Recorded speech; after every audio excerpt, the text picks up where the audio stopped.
LASU stands for Living Alongside Substance Use and provides support for loved ones and family members of those who are using and addicted to substances such as alcohol or drugs.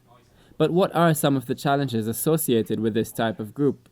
So I think the real difficult thing about having a family member or a loved one, a friend who has issues with alcohol or drugs is that it can be very isolating. There are lots of services that are available for the drug or alcohol user, but not for the family and the friends. And the truth is, having a loved one, somebody that you care about deeply, who is addicted to something, can have really profound social effects on your life. And it can be scary, it can be isolating, and you can feel very alone. So when I found out that there was a group that was actually available that was full of other people like me that cared about somebody that did have issues with drugs or alcohol, in a really strange way, I felt as though I was the only person in the world that was going through it, because there is so much social stigma around it and people don't speak about it. There's a shame about having a family member or a loved one that is addicted. So for Darren, his situation changed, but he did not want to give up on the group.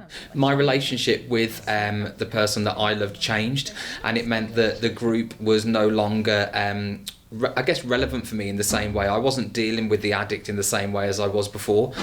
But I was incredibly passionate about the group and what it provided me at my very worst time. So I was really keen to make sure that I could stay part of the group, work with the group, and now help in the running of the group. So where I got a lot from the group in one way before, I'm now getting it from a completely different way by being able to help people who are in a similar situation to me. And while the primary impacts are on the person using the substances, there are also effects on those living with them. So ultimately, with our loved ones, we want the very best for them. We want them to live their best life, be the best person they can be.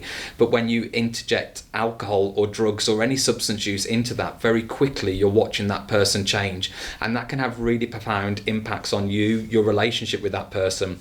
And everything that comes with that. It could be that that person loses their job. It could be that your relationship with them breaks down. It could be that their children are removed from them because of their alcohol use. It could become that they become homeless. It could be that they are in rehab. It could be that sadly these people lose their lives. So when it comes to substance use, it can have a profound effect on that person's life, and it can quite literally break down that person's life, but it can then have the pretty much exact same effect on every single person that's around them.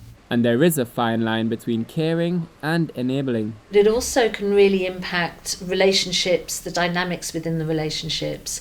And there's often sort of very deep issues around shame, around keeping the silence, around keeping it secret. So there can be a lot of isolation that comes along with that.